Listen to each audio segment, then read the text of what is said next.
আজকের গল্প ভয়ানক নরক।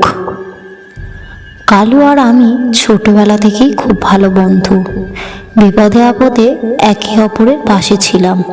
এমন কোনো দুষ্টুমি ছিল না যা আমরা করিনি। তবে হ্যাঁ, আমরা কারোর ক্ষতি করতাম না। যে দুষ্টুমিটা আমরা সবচেয়ে বেশি করতাম তা হলো ভূত সেজে লোকজনকে ভয় দেখানো। গ্রামে রটেই গিয়েছিল এলাকায় ভূতের উৎপাত হয়েছে। আমরা এইসব শুনে চুপে চুপে হাসতাম। এভাবে খুব মজাতে ছিলাম আমরা। একদিন আমার মামার বাড়িতে একটা বিয়ের অনুষ্ঠান ছিল। কালু আমার সব সময়কার বন্ধু, তাই কালুকে বললাম আমার সাথে যেতে। প্রথমে অবশ্য একটু ইতস্তত করলেও পরে রাজি হয়ে গেল। নির্দিষ্ট দিনে বাড়ির সবাই রওনা দিল। পথে যেতে যেতে তেমন কিছু দুষ্টুমি করতে পারিনি, কারণ মা পাশে ছিল। বিয়ে বাড়ির অনেক লোকজন, খুব ভালোই লাগছিল। দুপুরে খাওয়ার ব্যবস্থা করা হলো। বেশ খেলাম আমরা দুজনে। মা নাকি কয়েকদিন মামার বাড়িতে থাকবে, তাই আমি আর কালু একাই গ্রামে ফিরে আসবো বলে ঠিক করলাম। কারণ মামার বাড়িতে দুষ্টুমি করে অসুবিধা করা যাবে না। মাকে বলার সাথে সাথে মা রাজি হয়ে গেলেন। বললেন, তবে বাড়ি ফিরে যা, যে বদমাইশি তোরা কর সেখানে তা করতে পারবি না। মা যে কিভাবে আমাদের মনের কথা এত সুন্দরভাবে বোঝে বুঝতে পারি না। আবার সাথে যাতায়াতের ভাড়াও দিয়ে দিলেন। বিকালবেলায় বের হলাম মামার বাড়ি থেকে। পথে যেতে যেতে ঠিক করলাম বাসে অথবা সিএনজিতে গেলে মা যে টাকাটা দিয়েছে সেটা প্রায় শেষ হয়ে যাবে। আর এগুলোতে না গিয়ে যদি টাকা বাঁচানো যায় তবে আমরা দুজন মিলে আরো মজা করতে পারবো। ঠিক করলাম ট্রেনে করে যাব। টিকিট না কেটে যদি বাঁচানো যায় তবে তো খেলা শেষ। স্টেশনে যেতে না যেতেই একটা ট্রেন ছেড়ে দিল। দৌড় দিয়ে গিয়েও ধরতে পারলাম না। অফিসে গিয়ে পরে ট্রেন কটায় জানতে চাইলাম। লোকটি কিছুক্ষণ আমাদের দিকে তাকিয়ে চোখ বড় বড় করে বলল, টিকিট ছাড়া যাবে তাই না? কোনো সমস্যা নেই।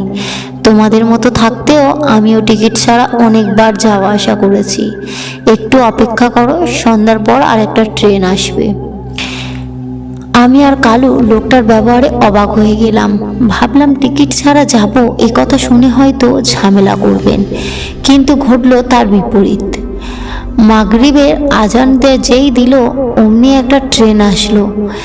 কাউন্টারে সেই লোকটার কাছে এসে বলল, এই যে ট্রেন এসে গেছে, উঠে পড়ো।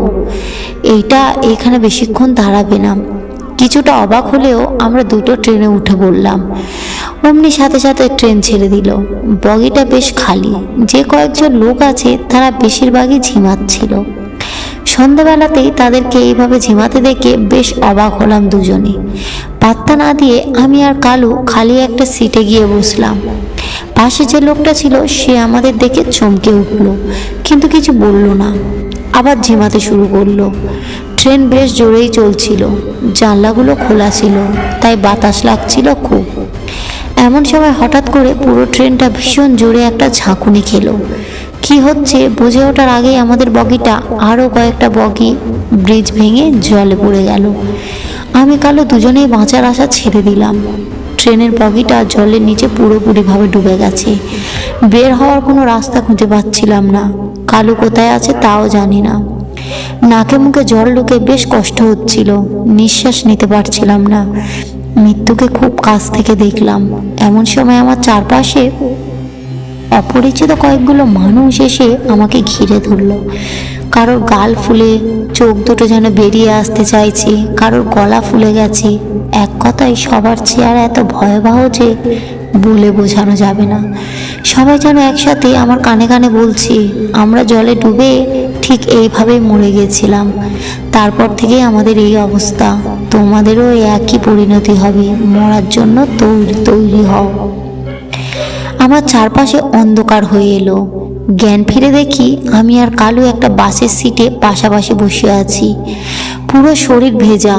কালুর দিকে তাকিয়ে দেখি একই অবস্থা। কিভাবে যে হলো কিছুই বুঝে উঠতে পারলাম না। আমরা ছিলাম ট্রেনে, তারপর ট্রেন জলে পড়ে গেল, অথচ আমরা বাসে এসলাম কি করে? তো তবু মডেলের হাত থেকে নিশ্চিত বাঁচতে পেরে দুজন স্বস্তির নিঃশ্বাস ছাড়লাম। জলের নিচে আমার সাথে যা যা হয়েছে কালোর মুখেও একই ঘটনা শুনলাম। এটা কিভাবে সম্ভব? এই দুনিয়ায় সবই সম্ভব।